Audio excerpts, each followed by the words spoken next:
गुरुर्ब्रह्मा गुरुर्विष्णु गुरुर्देवो महेश्वराय गुरुर्साक्षात् परब्रह्म तस्मै श्री गुरुवे नमः।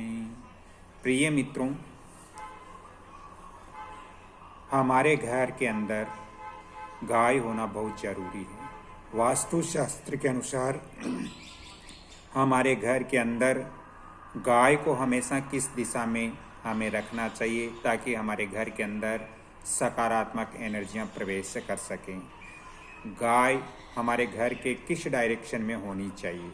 दोस्तों, गाय को हमेशा घर के उत्तर पश्चिम दिशा में रखना शुभ माना गया है। हमारे घर की जो उत्तर पश्चिम के बीच का जो डायरेक्शन होता है वायव्य कोण, उसके अंदर गाय को रखना अति उत्तम होता है, सर्वश्रेष्ठ रहता है। दोस्तों, क्योंकि ये दिशा वायु की दिशा है और हवा की दिशा होने के कारण गाय को इस दिशा में रखना सर्वश्रेष्ठ माना गया है। दोस्तों, दूध देने वाला कोई भी पशु हो, आपको अपने घर के वायव्य कोण में ही रखना चाहिए। दोस्तों, घर के प्रवेश द्वार पर हमें गाय की मूर्ति लगाना बहुत जरूरी होता है, क्योंकि प्रवेश द्वार पर हम गाय की मूर्ति लगाते हैं तो इससे घर के अंदर सुख समृद्धि आती है। इसलिए वास्तुशास्त्र के अनुसार हमारा जो घर का प्रवेश द्वार होता है उसके पास में या उसके ऊपर गाय की मूर्ति होना अति सर्वश्रेष्ठ शुभ माना गया है। दोस्तों, कामधेनु गाय की यदि हम घर के अंदर मूर्ति रखते हैं, यदि हम अपने घर के पूजा घर के अंदर भी क्या कामधेनु गाय की मूर्ति रख सकते हैं? बिल्कुल रख सकते हैं, और ये रखना शुभ भी माना जाता है, क्योंकि भगवान कृष्ण के पास गाय अवश्य होती है, आपने तस्वीर देखी होगी। और यदि कामधेनु गाय की मूर्ति आप अपने पूजा घर में रखते हो तो ये बहुत शुभ होता है, बहुत अच्छा होता है।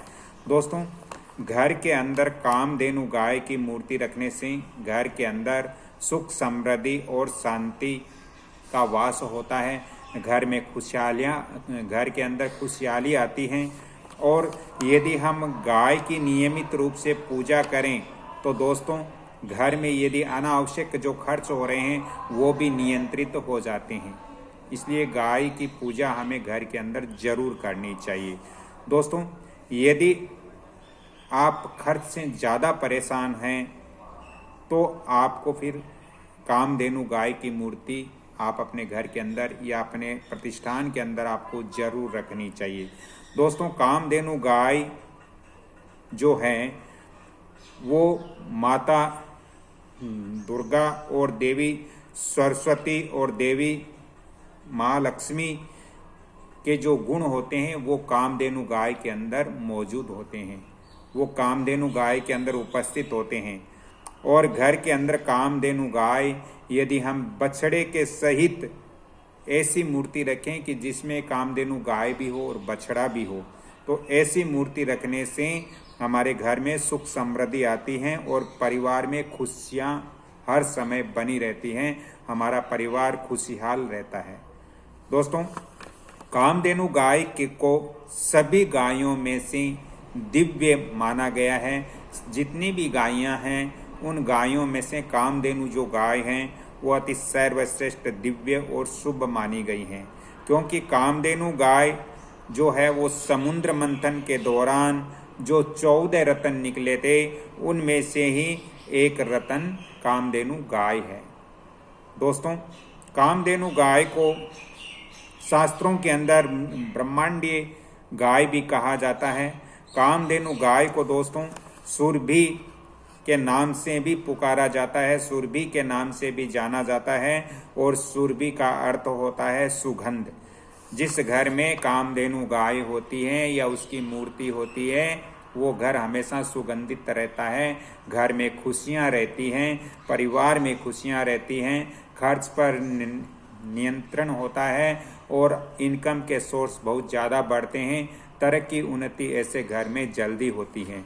दोस्तों, कामधेनु शास्त्रों में ऐसा भी बताया गया है कि कामधेनु गाय के चारों पैर को 4 वेदों का प्रतीक भी समझा जाता है, माना जाता है। दोस्तों, कामधेनु गाय हैं उसकी आंखों में सूर्य और चंद्रमा का वास भी माना जाता है कि कामधेनु जो गाय होती है उसकी आंखों में सूर्य और चंद्रमा का उपस्थिति होती है, वास होता है। दोस्तों, गाय के कंधों पर अग्निदेव, वायुदेव, पवन इत्यादि देवता वास करते हैं, रहते हैं।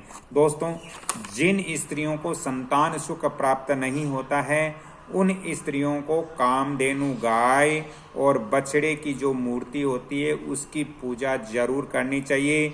इससे गर्भ धारण करने में लाभ प्राप्त होता है।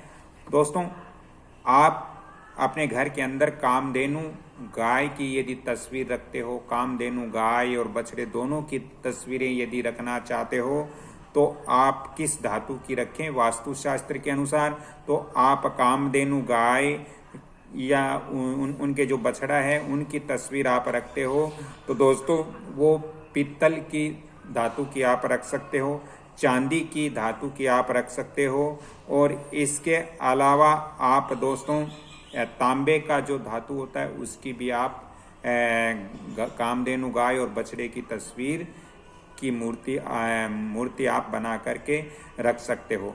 दोस्तों, आप कामधेनु गाय की जो मूर्ति रखते हो तो वो वास्तुशास्त्र के अनुसार आपको अपने घर के ईशान कोण में रखना चाहिए, मूर्ति रखते हो। और यदि गाय आप घर के अंदर बांध रहे हो तो वो वायव्य कोण में आपको बांधना चाहिए। अब मूर्ति हम रखते हैं तो ईशान कोण यानी पूरब और उत्तर के बीच का जो डायरेक्शन होता है उसके अंदर ही हमें कामधेनु गाय की मूर्ति रखनी चाहिए। दोस्तों, यदि आप दुकान के अंदर रखना चाहते हो या अपने प्रतिष्ठान के अंदर रखना चाहते हो तो ये ध्यान रखें कि आपको ईस्ट और नॉर्थ के बीच का जो डायरेक्शन होता है, ईशान कोण होता है, उसी के अंदर कामधेनु गाय और उसके बछड़े की तस्वीर या उसकी मूर्ति आपको रखना सर्वश्रेष्ठ रहता है। इससे आपके व्यापार में तरक्की मिलती है, उन्नति मिलती है और अनेक सफलता के मौके आपके हाथ में आते हैं। दोस्तों, सुख समृद्धि चाहते हो तो आप अपने घर के अंदर गाय और बछड़े की मूर्ति या फोटो अवश्य रखें। यदि आपके पास स्थान है तो आप अपने घर के अंदर गाय को जरूर रखें। इससे आपके घर में सकारात्मक एनर्जियां होगी और घर का माहौल अच्छा होगा। दोस्तों, घर में परेशानियां दूर भाग जाएगी यदि आपके घर में गाय होगी।